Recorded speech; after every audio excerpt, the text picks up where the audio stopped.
کہ وراثت کا قانون آ رہا تھا، باقاعدہ اللہ سبحانہ تعالیٰ اس کے بارے میں بتا رہے تھے۔ اب وہ لوگ جن کو یہ شک ہوتا ہے نا، کئی دفعہ یہی کہتے ہیں کہ یہ کیا بات ہوئی، اب یہ کہ آدمی کا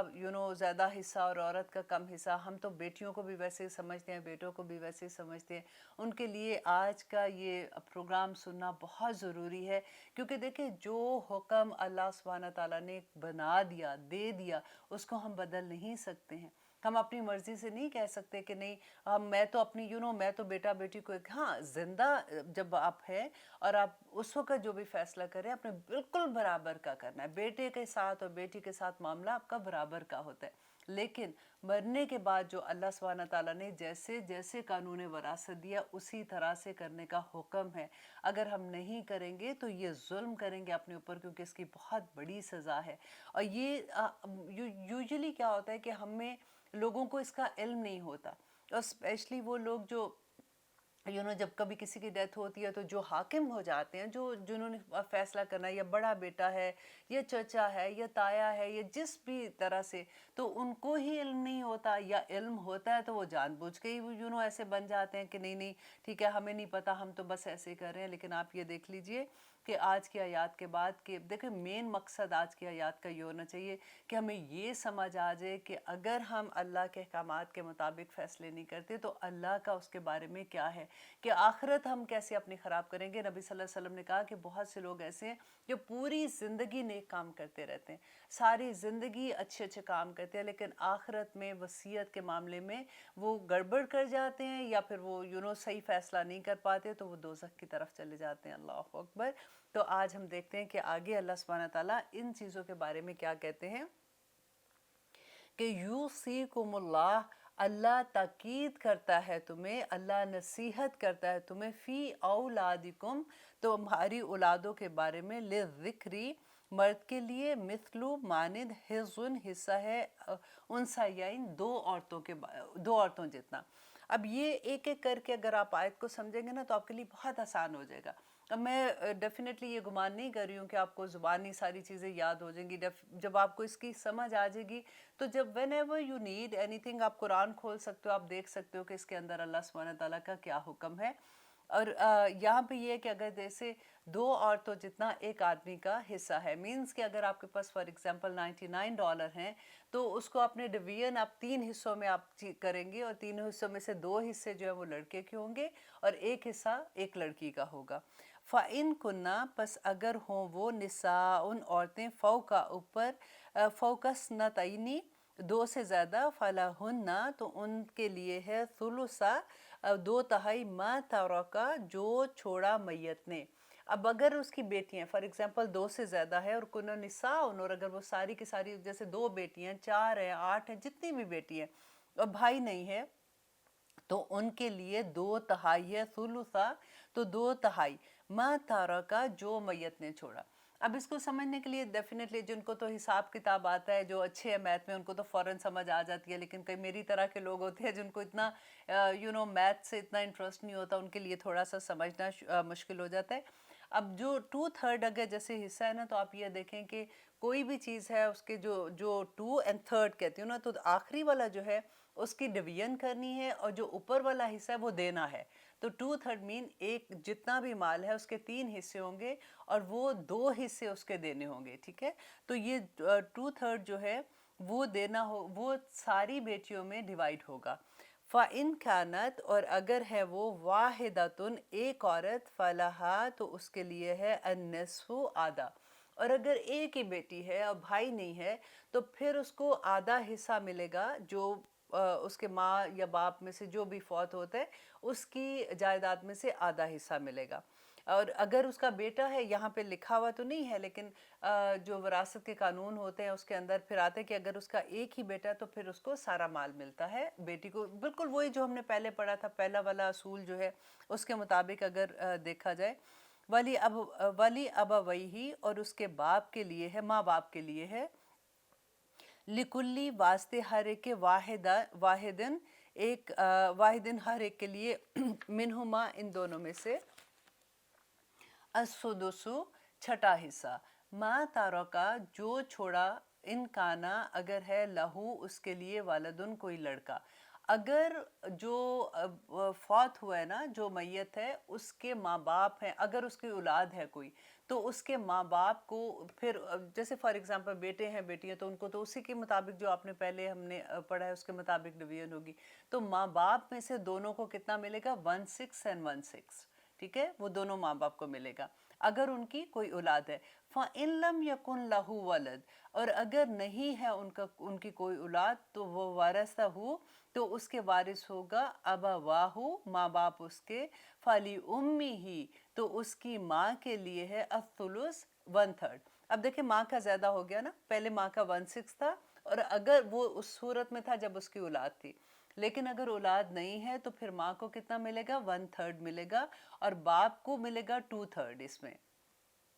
فَإِن كَانَ لَهُ إِخْوَةٌ، اور اگر ہوں اس کے بہن بھائی، فَلِأُمِّهِ، تو اس کی ماں کے لیے السُّدُس، السُّدُس چھٹا حصہ. پھر ماں کا واپس جو پہلے تھا، کیونکہ اب بہن بھائی ہیں اس کے زندہ، تو ان میں بھی پھر ڈیوائیڈ ہونا ہے، تو اس لیے ماں کو پھر 1/6 ملے گا. من بعد وصیتاً، اس کے بعد کے وصیت پوری کرنے کے، یوسی، جو اس نے وصیت کی ہے، بہا، اس کی، او دین، یا پھر قرض کی ادائیگی کے بعد. اب دیکھیں قرض کی ادائیگی تو اتنی ضروری ہے کہ شہید جو ہے اس کے لیے بھی یہ ہے کہ جیسے ہم نے پڑھا تھا نا کہ اس پہ قبر کا ٹائم نہیں، وہ سیدھا جنتوں میں جائے گا. لیکن اگر اس کے اوپر قرض ہے نا تو اس کا قرض معاف نہیں ہوگا. یہ اتنی بڑی بات ہے. تو جب میت کا کوئی بھی جو فوت ہوتا ہے تو سب سے پہلے چیز یہ ہوگی کہ اس کا قرض جو بھی اس نے کسی سے لیا ہوا ہے وہ معاف ہوگا. اب ہوتا کیا ہے کہ ہمارے میں کئی دفعہ ایسا ہوتا ہے کہ کسی کو پتہ ہی نہیں ہوتا کہ ہم نے کسی سے کچھ لیا ہوا ہے. جب ہم اسپیشلی اپنے لو ون سے لیتے ہیں یا جاننے والوں سے لیتے ہیں تو ہم کہتے ہیں ہاں ہاں ہم دے دیں گے. لیکن آپ ایسا نہ کیا کریں، کیونکہ دیکھیں قرآن میں ہم نے سورۃ البقرہ میں پڑھا تھا نا کہ اللہ سبحانہ تعالیٰ نے پوری ڈیٹیل سے بتا دیا کہ جب تم کسی کو کچھ دیتے ہو تو اس وقت لکھ لو، 2 گواہ بنا لو، تاکہ اگر کوئی ایسا ہوگا کہ ایک اگر جھوٹ بول سکتا ہے تو ایٹ لیسٹ دوسرا اس کو کریکٹ کرا سکتا ہے، یا اگر ایک بھول جاتا ہے تو دوسرا بتا سکتا ہے. تو ہمیشہ گواہوں کو رکھو، تاکہ اگر آپ کو کچھ اچانک بھی موت آ سکتی ہے، اگر کچھ ایسا ہوتا ہے تو وہ جو پیچھے رہ جانے والے جو گواہ ہیں وہ بتا سکتے ہیں. تو اس لیے سب سے پہلا یہ ہے کہ اس کے قرض کی ادائیگی کی جائے گی، اور اس کے بعد وصیت کا ہے. اب دیکھیں یہ بات بھی ہمیں سمجھنی بہت ضروری ہے کہ وصیت جو ہے وہ 1/3 سے زیادہ کی نہیں کر سکتے. 1/3 وصیت بھی بہت زیادہ ہے، اگر اس سے کم کرتے ہیں تو آپ کر سکتے ہیں، لیکن جو 1/3 وصیت ہوگی نا، میک شور یہ بات آپ کو اچھے سے پتا ہونی چاہیے کہ وہ پیسے جو ہیں یا جو بھی آپ چیز یا گھر کا حصہ یا جو بھی آپ چیز دینا چاہتے ہیں نا، وہ وارثوں میں نہیں جائے گی. وہ 1/3 وصیت وارثوں میں نہیں جائے گی کیونکہ ان کا آلریڈی حصہ ہے. یہ چیز آپ ایسے کر سکتے ہیں کہ کسی کو ایسے رشتہ دار ہیں جو آپ کے وارثوں میں سے نہیں تھے اور غریب ہیں، آپ ان کی ہیلپ کے لیے کہہ سکتے ہیں، یا پھر صدقہ جاریہ کے لیے کہہ سکتے ہیں. لیکن آپ 1/3 سے زیادہ وصیت نہیں کر سکتے. ٹھیک ہے، یہ اچھے سے ساروں کو سمجھ آنی چاہیے بات. وصیت آپ صرف یہ کر سکتے ہیں کہ جو اللہ کے قانون کے مطابق ڈویژن ہے ویسے ہی ہوگی، یہ وصیت ہوگی. اور 1/3 کی آپ کہہ سکتے ہیں کہ اگر آپ کا دل چاہے، اگر نہ بھی کریں تو اس میں کوئی گناہ نہیں ہے، یہ ضروری نہیں ہے. تو یہ آپ یہ پوائنٹ آپ کا انشاءاللہ ہمیں سمجھ آ جائے گی. اور پھر جب اس کی اہمیت سمجھ آئے گی تو پھر ہمیں اور بھی ڈر لگے گا، کیونکہ یوزلی لوگ کہتے ہیں کہ نہیں جی میں نے تو اپنی بیٹی کو اتنا دینا ہے. اور کئی دفعہ دیکھیں یہ بھی دماغ میں آتا ہے کہ نہیں میرا تو، میں کیونکہ ایک جیسا، میری تو بیٹی بھی ویسے ہی ہے جیسے میرا بیٹا ہے، تو میں نے اتنا بیٹی کو دینا ہے. اور دیکھیں میری ماں جو تھی اس نے تو وہ میری دکھ سکھ کے ساتھ ہی تھی، اس کی ضرورت بھی ہے تو اتنا میں ماں کو دوں گی. باپ تو فار ایگزامپل میرا تو اس نے کبھی اتنی پرواہ نہیں کی، چلو اس کو بھی میں اتنا دے دوں گی. آپ اپنی مرضی سے کچھ نہیں حصہ کر سکتے. جو انسان کے فوت ہونے کے بعد اس کی وصیت اللہ سبحانہ تعالیٰ نے بتا دی ہے. آج غور سے آپ یہ دیکھ لیں، اگر آپ کو بھول بھی جاتا ہے، صرف 2 آیات ہیں، آپ ان کو کھول کے سمجھیں گے تو آپ کو اچھے سے سمجھ آ جائے گی کہ اللہ سبحانہ تعالیٰ نے اس ڈویژن میں کوئی ایسی کمی نہیں چھوڑی ہے. وہ جو حصے جس رشتے کے جیسے ہیں، اور رشتے کون سے ہیں. دیکھیں وصیت آپ کس کے بارے میں، جو مین آپ دیکھیں ٹری، آپ دیکھیں جیسے اس کی جڑیں ہیں وہ ماں باپ ہیں. پھر تنا جیسے ہوتا ہے اس کا وہ بنا ہوتا ہے، تو وہ آپ سمجھے کہ وہ ہے جیسے ہسبینڈ اینڈ وائف ہے، یا جو بھی جو فوت ہو رہا ہے بندہ، آدمی ہے یا عورت ہے وہ ہے، تو اوپر جو اس کے سارے وہ پتے اور شاخیں لگی ہوئی ہیں نا وہ اس کے بچے ہیں. تو ڈویژن صرف انہی کے اندر ہے. اگر ان میں سے کوئی نہیں ہوتا یا کچھ ہے تو پھر یہ دوسرے رشتوں میں جائے گی، اور انشاءاللہ وہ بھی آج ہم پڑھیں گے کہ کیسے ڈویژن اس کی بھی ہوتی ہے۔ لیکن اس بات کو اچھے سے سمجھنا ہوگا کہ یہ اللہ کا حکم ہے، جیسے نماز اللہ کے فرض کیا ہوا ہے، نماز روزہ حج زکوٰۃ فرض ہے نا، اسی طرح سے وراثت کا قانون بھی اللہ کے حکم میں ہے، اور اس کو جو نہیں کرے گا اس طرح سے اس کی سزا بھی آگے اللہ سبحانہ تعالیٰ نے بتا دی ہے۔ اب لیتے ہیں ایک چھوٹی سی بریک، انشاءاللہ دیکھتے ہیں کہ آگے اللہ سبحانہ تعالیٰ ہمیں کیا فرما رہے ہیں۔ الحمدللہ ہم کریں آیت نمبر 11، جس میں پہلے آپ کو یہی بتا رہی تھی کہ جیسے ہم خود سے فیصلہ نہیں کر سکتے کہ یہ زیادہ حقدار ہے یا یہ نہیں ہے، کیونکہ آگے دیکھیے اللہ سبحانہ تعالیٰ کہہ رہے ہیں کہ آباؤکم تمہارے باپ، و ابناؤکم اور تمہارے بیٹے، لا تدرون نہیں تم جانتے، ایہم ان میں سے کون، اقربو زیادہ قریب ہے، لکم تمہارے لیے، نفع میں، کہ تم نہیں جانتے کہ ان میں سے زیادہ تمہارے لیے بہتر کون ہے کون نہیں، تو فریضۃ من اللہ، یہ اللہ کی طرف سے فرض کر دیا گیا ہے۔ ان اللہ بے شک اللہ، کانا ہے، علیم بہت علم رکھنے والا، حکیمہ اور بہت جاننے والا، حکمت والا۔ دیکھیں حکمت اس انجام اس کو کہتے ہیں کہ جس کو انجام تک کا علم ہوگا تو اس کے مطابق وہ فیصلہ کرے گا کہ کون سا بہتر ہے۔ تو یہاں پہ اللہ سبحانہ تعالیٰ اپنی جو صفت لے کے آئے ہیں اتنی خوبصورت ہے کہ نمبر 1 وہ علیم جاننے والا ہے، وہ جانتا ہے کہ کیا چیز ٹھیک ہے تمہارے لیے کیا نہیں، اور وہ حکمت بھی اس بات کی رکھتا ہے کہ جو تم فیصلہ کر رہے ہو، جو اللہ سبحانہ تعالیٰ نے تمہارے کیونکہ دیکھیں اللہ سبحانہ تعالیٰ بار بار کیا کہتے ہیں کہ وہ رزق جو میں نے تمہیں دیا، رائٹ، یہ اللہ کی امانت ہے، وہ اللہ، انسان اپنی زندگی میں اس کو جیسے بھی خرچ کرتا ہے اس کا بھی حساب دینا پڑے گا۔ ایسا نہیں ہے کہ ہم اپنی مرضی سے جو بھی کریں اور اس کی کوئی پوچھ گچھ نہیں ہوگی، یہ تو اللہ کا بڑا کرم ہوتا ہے کہ جس کو اللہ سبحانہ تعالیٰ اتنا نواز دے کہ وہ کسی کے آگے ہاتھ نہ پھیلائے، اور اگر اس سے زیادہ ملتا ہے تو اللہ سبحانہ تعالیٰ کی اتنی بڑی اس کے اوپر کرم ہوتا ہے، اور اس کا حساب بھی پھر اتنا ہی بڑا ہوتا ہے۔ تو وہ جب انسان چلا جاتا ہے جس کو اللہ سبحانہ تعالیٰ نے رزق دیا ہوتا ہے، تو پھر اس کی ڈویژن بھی اللہ سبحانہ تعالیٰ نے خود ہی کر کے بتا دیا کہ یہ ہوگا۔ اور آگے دیکھیے کہ اللہ سبحانہ تعالیٰ آیت نمبر 12 میں کیا کہتے ہیں کہ وَلَكُمْ اور تمہارے لیے ہے، نصف آدھا، ما جو تارکا جو چھوڑا، ازواجکم تمہاری بیویوں نے، علم اگر نہ ہو، یکن ان کے لیے، لہنا یکن ہو، لہنا ان کے لیے، والدن کوئی اولاد۔ تو اگر کسی کی بیوی فوت ہو رہی ہے تو اس کے بارے میں یہ ہے کہ اگر بیوی فوت ہو رہی ہے اور اس کی کوئی اولاد نہیں ہے، مطلب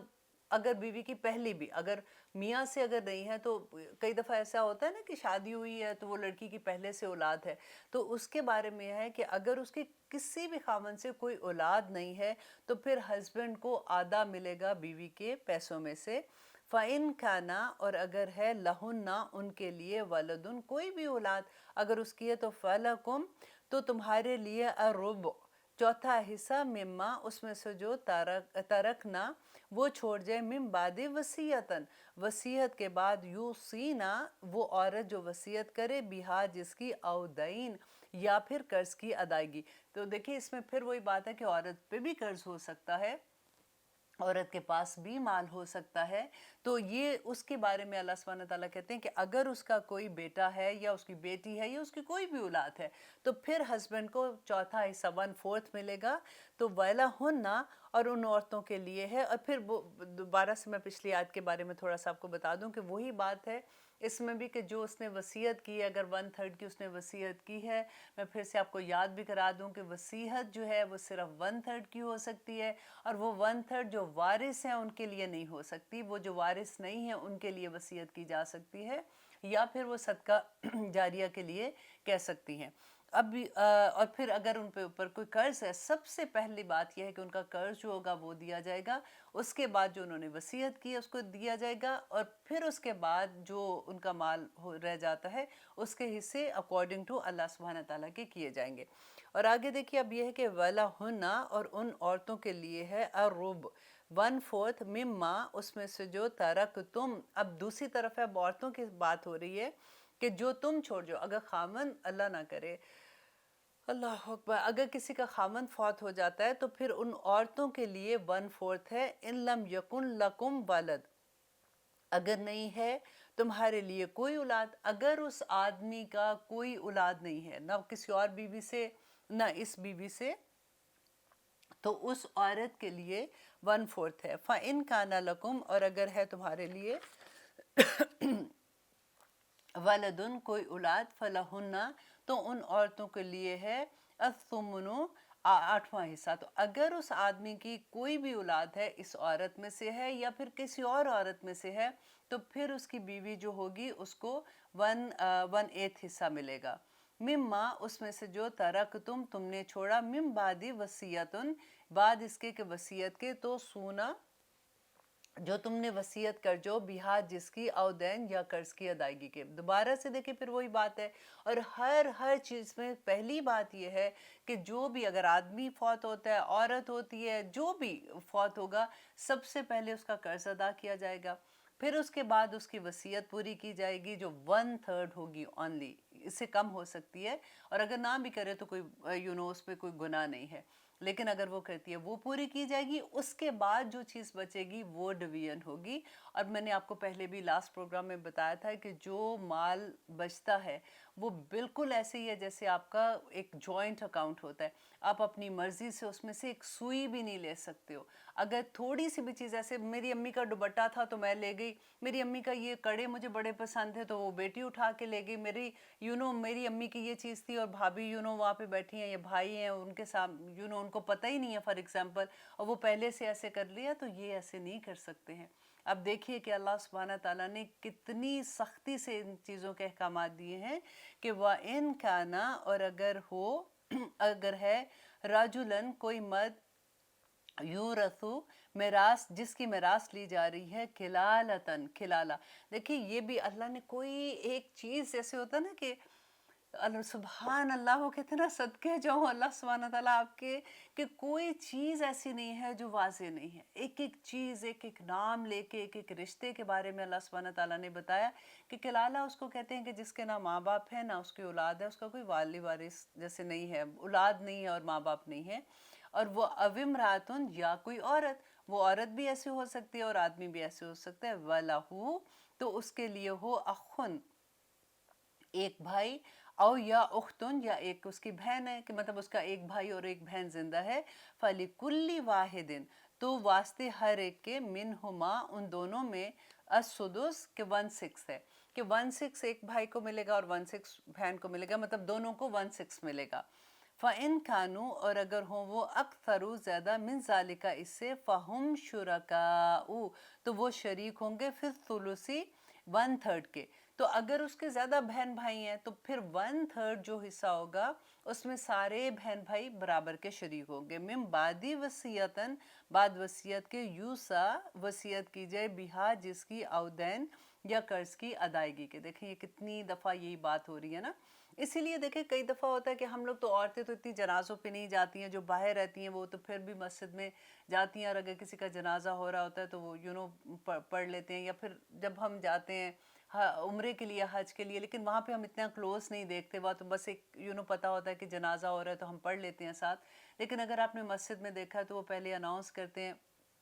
کہ اگر ان پہ کوئی قرض ہے تو بتا دیں کہ میں اب اس کا والی ہوں، مینز کہ اس کی جائیداد کو اب تقسیم کرنے کی ذمہ داری میرے اوپر ہے. اگر کسی کا کوئی قرض ہے تو وہ مجھے بتا دے تاکہ میں ان کا قرض پہلے واپس کر دوں. اور اگر یوزلی لوگ معاف بھی کر دیتے ہیں جن کو ہوتا ہے کہ بھئی اتنا زیادہ نہیں تھا، چلو کوئی بات نہیں، لیکن یہ ضروری ہے کہ کیونکہ آخرت میں اس کا بڑا عذاب ہے. اگر کوئی قرض لے کے، دیکھیں جس کے اوپر قرض ہوتا ہے نا اس کی نماز جنازہ نہیں پڑھتے تھے نبی صلی اللہ علیہ وسلم، اور حکم بھی نہیں ہے. تو اس لیے یہ بڑی ضروری بات ہے کہ اگر آپ کسی سے قرض لیتے ہیں یہ سوچ کے لیا کریں، کیونکہ زندگی موت کا پتہ نہیں، اچانک کسی وقت بھی ہم سوچتے ہیں کہ اچھا لیا تھا اگلے مہینے دے دیں گے، واٹس اے بگ ڈیل. لیکن یہ it is a big deal. اگر آپ نے لیا ہے کسی سے پیسے تو اس میں گواہ بنائیں، اور آپ یہ اپنی شعور کے ساتھ یہ رکھیں کہ اگر مجھے دیکھو کچھ ہو گیا تو تم گواہ رہنا کہ میں نے اتنے پیسے اس کے دینے تھے، تاکہ، اور اگر فار ایگزامپل نہیں اگر ایسا ہے تو پھر جس نے لیا ہے، جو پروگرام سن رہے ہیں، وہ خود ہی سے معاف کر دیں کہ اللہ سبحانہ تعالیٰ ان کو معاف کر دے، کیونکہ ان پہ بڑا یہ عذاب کا وقت ہوتا ہے جن کے قرض ابھی رہ گئے ہوں گے. تو اب آگے دیکھیے کہ اللہ سبحانہ تعالیٰ کہتے ہیں کہ اس کے بعد، اچھا ہم نے یہاں تک پڑھا تھا نا کہ اس کا اگر بھائی اور ہے تو اس کو جو اگر باقی جتنے بھی بہن بھائی رہ گئے تو ان میں 1/6 ہوگا، اور جو باقی سارے رہ گئے 1/3 ساروں میں برابر کا تقسیم ہوگا. اور آگے اللہ سبحانہ تعالیٰ کہہ رہے ہیں اسی آیت میں، آیت نمبر 12 میں، کہ غیر مضارن، نہ نقصان پہنچانے والا ہو۔ اس کا کیا مطلب ہے نہ نقصان پہنچانے والا ہو؟ کہ مطلب جس نے جس نے وصیت کی ہے، نمبر 1 کہ وہ غلط طرح کی وصیت نہ کر گیا ہو۔ یہ اللہ سبحانہ تعالیٰ نے تو حصے دیے، اب جو میں نے آپ کو پہلے بتایا تھا کہ نہیں جی میرے اس بیٹے کو تو اتنا دینا، اس کو اتنا دینا، اس بیٹی کو اتنا، ماں کو اتنا، تو وہ اگر وہ کوئی ایسا نقصان دہ بات کرتا ہے یا کسی کا حق مارتا ہے یا ٹھیک طرح کا فیصلہ نہیں کر پاتا، تو پھر اس کے بارے میں اللہ سبحانہ تعالیٰ کہتے ہیں کہ وہ جو بعد کے لوگ ہیں نا، جو اس کی فیملی میں سمجھدار ہیں، دین کو جاننے والے ہیں، وہ اس کی وصیت بدل سکتے ہیں کہ یہ اس نے غلط فیصلہ کیا، کیونکہ حقوق اللہ سبحانہ تعالیٰ نے جو حق دیے ہوئے وہ آپ ایسے نہیں لے سکتے۔ اور دیکھیں پھر اللہ سبحانہ تعالیٰ اس کے بعد کیا کہتے ہیں کہ اگر اس نے کسی کا حق مارا ہے، یہ ایسی وصیت کی ہے جو دوسروں کے حصے میں دوسروں کے لیے نقصان دہ ہے، وصیت من اللہ، یہ اللہ کا حکم ہے، یہ تاکیدی حکم ہے اللہ کی طرف سے، واللہ، اللہ علیم، جاننے والا ہے، حلیم، اور بہت بردبار ہے۔ تِلْکَ حدود اللہ، یہ اللہ کی حدود ہیں۔ ایسا نہیں ہے کہ تم اللہ کی، دیکھیں اللہ سبحانہ تعالیٰ ڈراتے ہیں نا جیسے اپنے آپ سے کہ یہ اللہ کی حدود ہیں۔ وَمَنْ يُطِيعُ اللَّهَ، بس جو کوئی اطاعت کرے گا اللہ کی، وَرَسُولَهُ، اور اس کے رسول کی، يُدْخِلْهُ، تو وہ داخل کرے گا اسے، جنات، باغات میں، تجری، بہتی ہیں، من تحتها، جس کے نیچے، الانہار، نہریں، خالدین فیہا، اور وہ ہمیشہ اس میں رہیں گے۔ سب سے پہلے تو اللہ سبحانہ تعالیٰ خوشخبری دے رہے ہیں کہ جو اللہ کی حدود کی پابندی کریں گے، جو اللہ کے احکامات کو کے مطابق یہ فیصلے کریں گے، ان کے لیے تو جنتوں میں جگہ ہوگی، ان کے باغات ہوں گے، اس میں وہ خوشی سے رہیں گے اور ہمیشہ کی زندگی وہاں پہ رہیں گے۔ وَذَلِكَ الْفَوْزُ الْعَظِيمُ، اور یہ بہت بڑی کامیابی ہوگی۔ وَمَنْ يَعْصِ، اب دیکھیں یہ اتنی خوفناک آیت لگتی ہے اور اتنا ڈر لگتا ہے اس کو پڑھ کے کہ اللہ سبحانہ تعالیٰ کہتے ہیں وَمَنْ يَعْصِ، اور جو کوئی نافرمانی کرے گا، کون سی نافرمانی کرے گا؟ کہ جنہوں نے جب وصیت والی وصیت، وہ 1/3 کی کر سکتے نا، جو جیسے جو پیسے اس کے پیچھے رہ گئے، جو مال اس کا رہ گیا پیچھے، اور جو بھی چیز اس کی اس کی وراثت کی تھی، اس میں جو نافرمانی کرے گا، جو غلط فیصلہ کرے گا، اللہ سبحانہ تعالیٰ کہتے ہیں کہ اللہ جو نافرمانی کرے گا اللہ و رسولہ، اور اس کے رسول کی، وَيَتَعَدَّى، اور وہ تجاوز کرے گا، حدودہ، اس کے حدود سے، یدخلہ نارا، تو وہ داخل کرے گا، کون؟ اللہ اس کو داخل کرے گا آگ میں، خالدن فیہا، اور وہ ہمیشہ اس آگ میں جلے گا، وَلَہُ، اور اس کے لیے، عذاب، عذاب، مہین، ذلیل کر دینے والا، رسوا کر دینے والا عذاب ہوگا۔ اللہ اکبر، ربنا لا تجعلنا منہم، کیونکہ یہ دیکھیں ایسی چیز ہے جس میں بڑی ناانصافی ہو جاتی ہے۔ آپ دیکھیں کہ آپ میں سے جتنے لوگ بھی پروگرام سن رہے ہوں گے، انہوں نے کہیں نہ کہیں ضرور یہ دیکھا ہوگا، بلکہ کئی دفعہ تو اپنے اوپر ہی گزرا ہوتا ہے۔ میں نے جس سے بھی جب بات کرتی ہوں تو کئی دفعہ بچیاں بیچاری، یہ لڑکیاں کہتی ہیں کہ نہیں، وہ اگر ہم ایسے کرتے تو ہمارے بھائی ہم سے ناراض ہو جاتے، تو ہم نہیں چاہتے تھے کہ ہمارے بھائی ہم سے ناراض ہو جائے، ہم نے ویسے ہی اپنا حصہ چھوڑ دیا۔ آپ ایسے نہیں کر سکتے ہو۔ کاش یہ قرآن، اسی لیے اٹس ناٹ اونلی ہم لوگوں نے تو پتہ نہیں کیا سمجھ کے اس قرآن کو بند کر کے رکھ دیا ہوا ہے، یہ پورے سا وے آف لائف کہ ہم نے زندگی کیسے گزارنی ہے، ایسے ایسے فیصلے زندگی میں ایسے کر دیتے ہیں، اور یہ سمجھتے ہیں کہ کوئی دیکھنے والا نہیں ہے۔ اللہ سبحانہ تعالیٰ کیا معاف کر دیں گے ایسے؟ یہ کوئی چھوٹے فیصلے نہیں ہیں۔ جو بھی حاکم ہوگا نا، جو بھی فوت ہوتا ہے، اس کے بعد جو نیکسٹ اس کا ولی ہوگا، جو اس کے فیصلے کرنے والا، آپ دیکھیں کس طرح سے اللہ سبحانہ تعالیٰ نے یتیموں کے بارے میں حکم دیا، کیسے ان عورتوں کے بارے میں کہ جو رہ جاتی ہیں، ان عورتوں کے بارے میں وہ کیا، مطلب ان کا کیسے حصہ ہے، ماں باپ کا کیسے، بہن بھائیوں کا کیسے، ہر ایک رشتے کے بارے میں اللہ سبحانہ تعالیٰ نے کیسے گائیڈنس دی ہے۔ اللہ سبحانہ تعالیٰ سے دعا ہے کہ اللہ سبحانہ تعالیٰ ہمیں اس پہ عمل کرنے کی اور ان پہ ہمیں سمجھنے کی توفیق عطا کرے، آمین ثم آمین۔ اب آگے جو آیات آ رہی ہیں، سب سے پہلے میں تھوڑا سا آپ کو اس کے بارے میں بتا دوں کہ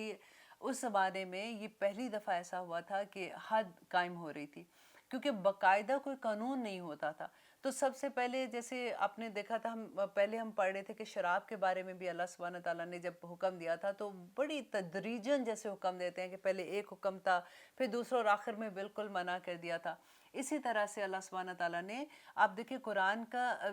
طریقہ بھی یہی ہے کہ ایک دم سے کبھی بھی کوئی حکم نہیں آیا. پہلے اللہ سبحانہ تعالیٰ اس کے بارے میں بتاتے ہیں کہ یہ غلط بات ہے، ایسے نہیں کرو، اس طرح سے کرو گے تو یہ نقصان ہوگا، اور اگر کرو گے تو یہ ہوگا، اور پھر آخر میں اللہ سبحانہ تعالیٰ اس کو جن جن چیزوں کو بھی منع کیا ہے وہ تدریجاً منع کیا گیا ہے. اب یہاں پہ بات ہو رہی ہے کہ فحاشی کی. فحاشی مین وہ عورتیں جو زنا کرتی ہیں، ان کے بارے میں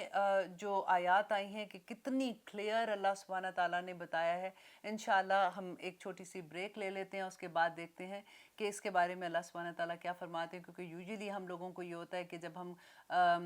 قرآن کے قانون کے بارے میں بات کرتے ہیں تو ہم ایسے ہی شرمندہ ہو رہے ہوتے ہیں کہ نہیں یہ تو اسلامک جو ہے قانون، یہ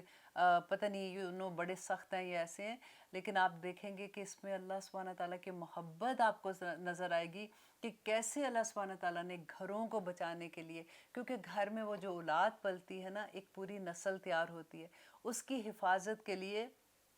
کس طرح سے ایک دائرے بنا دیے ہیں کہ ان حدود سے باہر نہ نکل سکیں، تاکہ وہاں کے گھر میں جو ٹیچرز ہیں، جو ماں باپ ہیں، جو ایک سکول ہے پورے کا پورا، ایک پوری دنیا ہوتی ہے بچوں کی نا، وہاں پہ جو پریزیڈنٹ ہے وائس پریزیڈنٹ ہے، وہ دونوں کو کس طرح سے رکھنا ہے اور کیسے وہ بچوں کو ایک ہیلتھی ایٹماسفیئر میں اپنے بچوں کو پال سکتے ہیں. اور جو لوگ ایسے کرتے ہیں، جب وہ برے کام کرتے ہیں، فحاشی کریں گے یا کچھ بھی کریں گے، اس گھر کے بچوں کے ساتھ پھر کیا ہوتا ہے، یا پھر وہ خود سے ایموشنلی کیسے جس تکلیف سے گزرتے ہیں. تو یہاں پہ آگے اس کی ڈیٹیل آ رہی ہے. انشاءاللہ ہم بریک لیتے ہیں، اس کے بعد دیکھتے ہیں کہ اللہ سبحانہ تعالیٰ کیا فرماتے ہیں. الحمدللہ ہم کر رہے ہیں آیت نمبر 15. اب دیکھیے کہ اللہ سبحانہ تعالیٰ آگے کیا کہہ رہے ہیں کہ واللاتی، اور وہ عورتیں جو یأتینا آئے الفاحشۃ، بے حیائی کے ساتھ، من نسائکم، تمہاری عورتوں میں سے، فاستشہدوا، تو گواہ مانگو، علیہن، ان پر، اربعۃ، 4، منکم، تم میں سے. اللہ اکبر. یہ آیت پڑھ کے مجھے اتنا اللہ سبحانہ تعالیٰ پہ پیار آ رہا تھا کہ دیکھیں اللہ سبحانہ تعالیٰ ایک طرف تو ڈراتے ہیں نا، جیسے کہ اگر دیکھو تم یہ کرو گے تو آخرت میں یہ ہوگا. بیسیکلی دیکھیں جب جو ڈراتا ہے نا، وہ یہ مقصد ہوتا ہے، جیسے ایک ماں اپنے بچے کو ڈراتی ہے تو وہ کیا چاہتی ہے کہ کسی طرح سے اپنے بچے کو بچا لے، کسی طرح سے اس کو برائی سے بچا لے. تو بالکل وہی محبت اللہ سبحانہ تعالیٰ کی اس میں ہے کہ اللہ سبحانہ تعالیٰ کہتے ہیں کہ ایون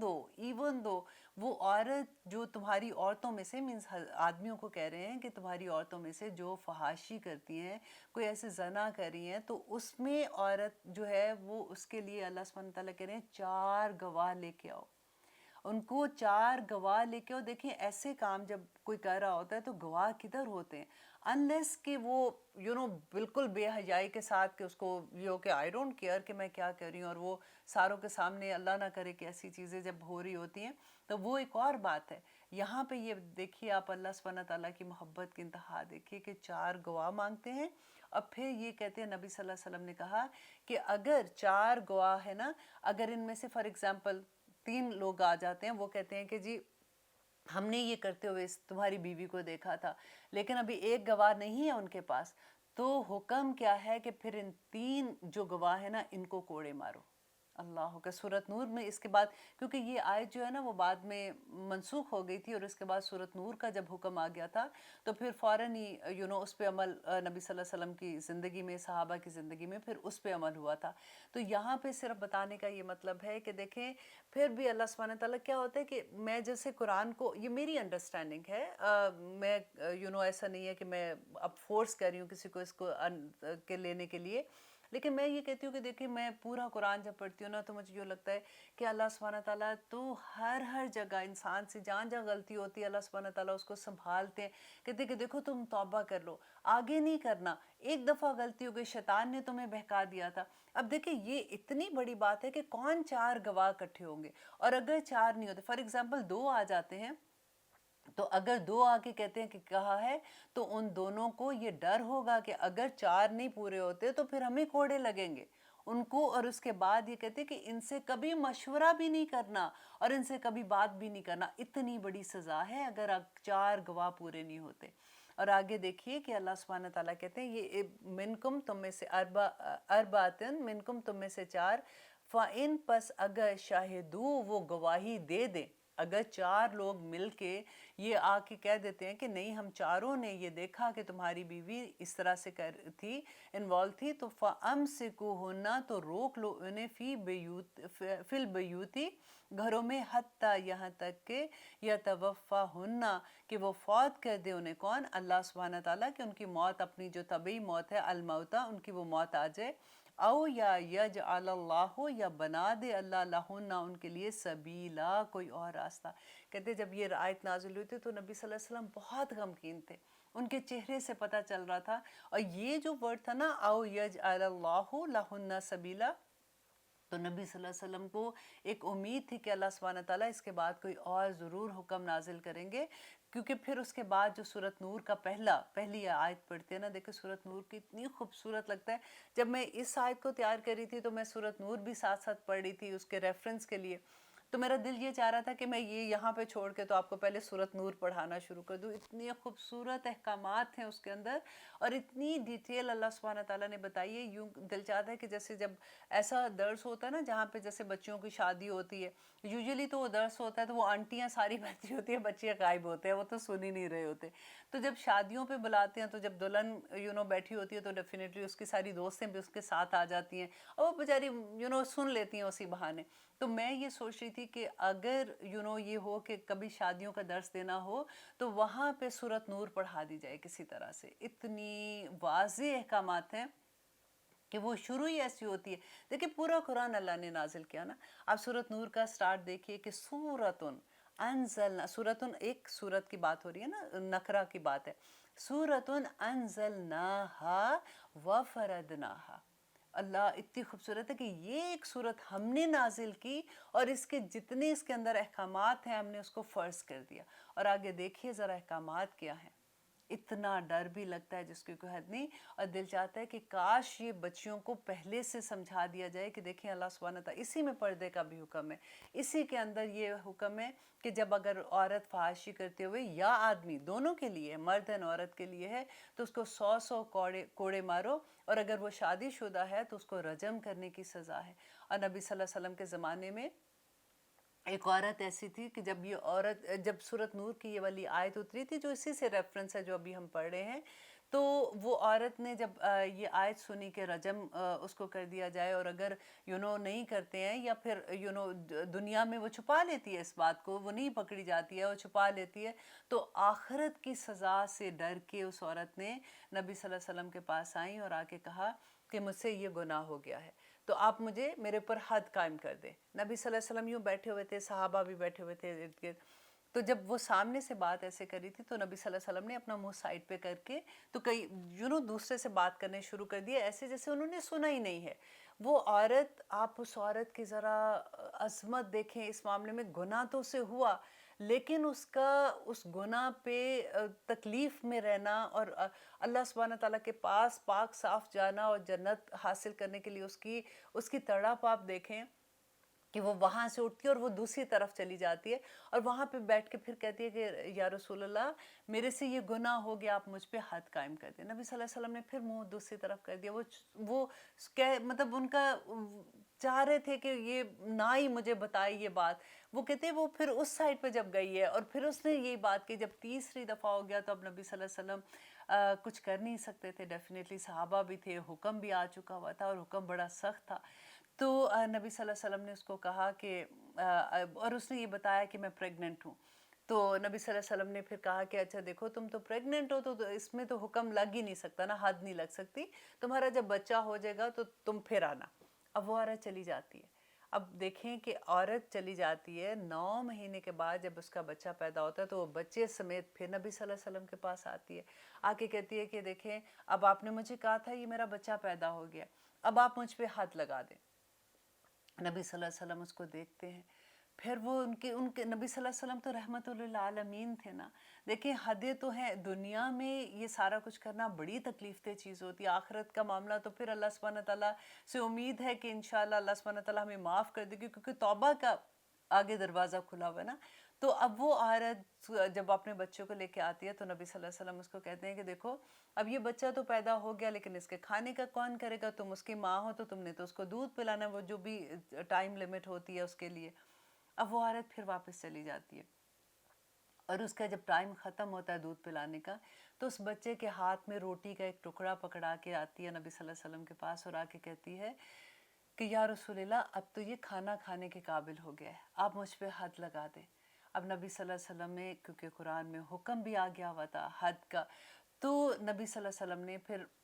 اس کے بعد جو صحابہ بیٹھے ہوئے تھے نا ان کی طرف مخاطب ہو کے کہا کہ کیا تم سارے یہ تمہیں لگتا ہے یہ عورت پاگل تو نہیں ہے؟ دیکھیے کیونکہ پاگل پہ یہ حد نہیں لگ سکتی ہے. تو نبی صلی اللہ علیہ وسلم نے ہر طرح سے کوشش کی اس عورت کو بچانے کی. تو سب نے جب یہ گواہی دی کہ یہ عورت پاگل نہیں ہے، یہ بالکل ٹھیک ہے، تو تب جا کے نبی صلی اللہ علیہ وسلم نے حکم دیا. اور اب جب اس کو رجم کر رہے تھے تو ایک صحابی ان کے پاس سے گزرے، انہوں نے بڑے کپڑے صاف ستھرے کپڑے پہنے ہوئے تھے، تو ان کے خون کا چھیٹا جیسے ان کے کپڑوں پہ جا کے گرا. تو انہوں نے غصے سے اور تھوڑی نفرت سے کہا کہ اتنی بری عورت تھی اور اس کا خون میرے کپڑوں پہ لگا اور گندا ہو گیا. تو نبی صلی اللہ علیہ وسلم نے کہا کہ تم نے کیسی بات کہہ دی ہے، اس کی توبہ تو عرش پہ قبول ہو گئی ہے، آج تک اس زمین پہ، روئے زمین پہ آج تک کسی نے ایسی توبہ نہیں کی ہوگی. اللہ اکبر. اب دیکھیے کہ وہ لوگ کیسے لوگ تھے جن سے اگر غلطی ہو جاتی تھی تو پھر ان کو یہ تھا کہ اس دنیا میں ہم اس کی سزا بھگت لیں اور آخرت میں اللہ سبحانہ تعالیٰ کے پاس کسی طرح سے اس حالت میں چلے جائیں کہ اللہ ہمیں معاف کر دے اور ہم جنت کے حقدار بن جائیں. ہم تو کتنے نصیب والے ہیں کہ اللہ سبحانہ تعالیٰ نے توبہ کے دروازے کھول دیے ہیں. دنیا میں رہتے ہوئے آگے آئے گا وہ بھی سارا پورا چیپٹر اس کا بھی آئے گا کہ کیسے اللہ سبحانہ تعالیٰ کہتے ہیں کہ کن لوگوں کی توبہ قبول ہوتی ہے، کن کی توبہ قبول نہیں ہوتی. اللہ سبحانہ تعالیٰ کس طرح سے آخری وقت تک انتظار میں ہوتے ہیں کہ میرا بندہ کب میرے سے توبہ کرے گا. اور اللہ سے یہ ہم دعا کرتے ہیں کہ یا رب العالمین ہمارے لیے یہ ساری منزلیں آسان کر دے. آمین ثم آمین. اب آگے دیکھیے کہ آیت نمبر 16 میں اللہ سبحانہ تعالیٰ کیا فرما رہے ہیں کہ وَاللَّذَانِ اور وہ دو مرد یَأْتِیَانِہَا آئیں اس برائی کو منکم تم میں سے، فَآذُوهُمَا تو اذیت دونوں کو، فَإِن تابا پس اگر پھر وہ توبہ کر لیں. اب یہ دو آدمیوں کی بات ہو رہی ہے. اب اس میں صاحب جیسے تھوڑا سا ڈفرنس اوپینین بھی ہے. بعض نے کہا کہ یہ دو جو لوگ کہا گیا ہے یہ عورت اور مرد کے بارے میں کہا گیا، اور کچھ نے کہا کہ شادی شدہ اور غیر شادی شدہ کے لیے کہا گیا ہے، اور کچھ نے کہا کہ یہ دو آدمیوں کے بارے میں کہ اگر دو آدمی غلط ریلیشن شپ کے ساتھ ہیں تو اس کے بارے میں ہے کہ اگر وہ ایسے اگر وہ ایسا کام کرتے ہیں منکم تم میں سے تو اذیت دو ان دونوں کو. فَإِن تابا پس اگر وہ توبہ کر لیں، وَأَصْلَحَا اور اپنی اصلاح کر لیں، فَأَعْرِضُوا عَنْهُمَا تو اعراض کرو ان دونوں سے، کہ مطلب ان کو پھر چھوڑ دو. پھر بے شک اللہ کانا ہے تواب بہت زیادہ توبہ قبول کرنے والا، رحیم اور رحم کرنے والا. دیکھیے اب آپ جب بھی آج انشاءاللہ ہم قرآن کو پڑھتے جائیں گے، جہاں جہاں قانون اللہ سبحانہ تعالیٰ نے حدوں کی بات کی ہے نا، اسلامک قانون کی بات آتی ہے، اور جب ایسی چیزوں کی سزا کی بات آتی ہے تو کبھی شرمندہ نہ ہوا کریں. کبھی یہ مت سوچا کریں کہ ہم اسلامک تو اتنی سخت ہیں سزائیں. آپ اللہ کی محبت تو دیکھیں کہ کس طرح سے ہے. ہمیں کیونکہ پتہ نہیں ہوتا نا، ہم نے سمجھا نہیں ہوتا، ہم نے کسی کو سنا ہوتا ہے کہ اچھا جی زانی جو ہے اس کو یہ سزا ہے کہ اس کو اتنے کوڑے مار دو، اس کا یہ ہے. لیکن ہمیں پتہ ہی نہیں ہے کہ اللہ سبحانہ تعالیٰ نے اس کے لیے شرطیں کیا رکھی ہیں. اور پھر اگر کوئی کرتا ہے، کیونکہ گھر کو کس طرح سے سنبھالنا ہے، بچوں کو کیسے سنبھالنا ہے، سوسائٹی کو کیسے پاک کرنا ہے، اور اس کے پیچھے پوری کیا سٹوری ہے، جب آپ کو یہ سمجھ آ جائے گی تو پھر آپ کو کوئی چیز ایسی نہیں لگے گی کہ آپ اس کے لیے شرمندہ ہو جائیں. یا کبھی ہوتا ہے کہ بچے ہم سے پوچھتے ہیں کہ یہ اتنی مشکل سزائیں کیوں ہیں اسلام کے اندر، تو آپ ان کو جواب دے سکیں گے کہ بیٹا یہ اس وجہ سے ہے، اور دیکھو اللہ سبحانہ تعالیٰ نے اس کے لیے شرطیں کیا رکھی ہیں. اور آگے دیکھیے کہ اللہ سبحانہ تعالیٰ کہتے ہیں کہ اگر وہ اس گناہ سے آ جائیں اور اگر وہ توبہ کر لے اور اپنی اصلاح کر لے تو پھر ان کو تنگ نہ کرو، بے شک اللہ بڑا توبہ قبول کرنے والا اور رحم کرنے والا ہے. انما بے شک التوبۃ بے شک توبہ قبول کرنا علی اللہ،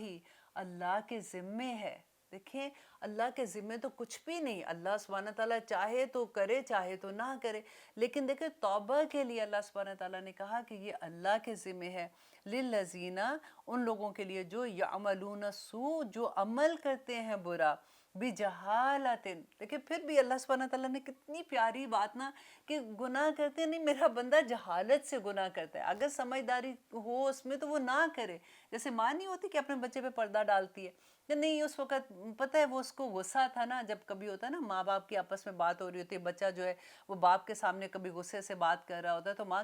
نہیں نہیں اس کی تو آج اس کا تھوڑا سا موڈ ایسے تھا، دیکھیں آپ بھی تو اس کے ساتھ ایسے بولتے ہیں نا، ایسے کرتی ہیں نا مائیں۔ یہ بالکل وہی حال ہے کہ اللہ سبحانہ تعالیٰ کہتے ہیں وہ لوگ جو برائی کرتے ہیں، برے عمل کرتے ہیں، بجہالت، جہالت سے کر جاتے ہیں بچارے، ثم پھر یتوبون، وہ توبہ کر لیتے ہیں، من قریب فوراً ہی، جیسے ان کو احساس ہو جاتا ہے تو وہ پھر فوراً اللہ سے توبہ کرتے ہیں۔ فَأُولَئِكَ، تو یہی لوگ ہیں، یتوبو، مہربان ہوتا ہے اللہ علیہم ان پر، وَقَانَ اللَّهُ، اور ہے اللہ علیم، بہت زیادہ جاننے والا، حکیم، اور بہت حکمت والا ہے۔ اللہ جانتا ہے۔ دیکھیں اب انشاءاللہ اب پروگرام میں اتنا وقت نہیں رہا، نہیں تو آپ کو میں توبہ کے بارے میں بتاتی، بلکہ ابھی تھوڑا سا وقت میں آپ کو ایک حدیث سنا دیتی ہوں کہ نبی صلی اللہ علیہ وسلم نے فرمایا کہ جو شخص کثرت سے استغفار کرے تو اللہ اس کے ہر ایک رنج و غم کو دور کر دے گا، اور ہر تکلیف سے اسے نجات دے دے گا، اور اسے ایسی جگہ سے رزق دے گا کہ اسے گمان بھی نہیں ہوگا۔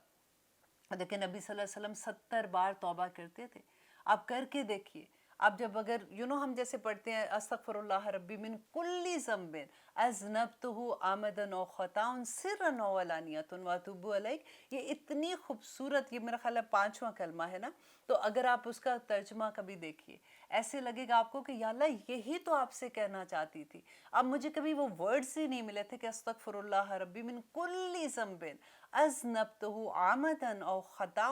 سرن، یا اللہ میں نے جو غلطی سے کیا، میں نے چھپ کے کیا، میں نے اعلانیہ کیا، جو جس حالت میں بھی میں نے کیا ہے، یا اللہ میں آپ سے معافی مانگتی ہوں، آپ میرے گناہوں کو معاف کر دیں۔ لیکن نبی صلی اللہ علیہ وسلم نے کہا کہ وہ شخص جو اپنے بستر پہ جانے سے پہلے یہ پڑھ لیتا نا کہ استغفر اللہ ربی من کل ذنب،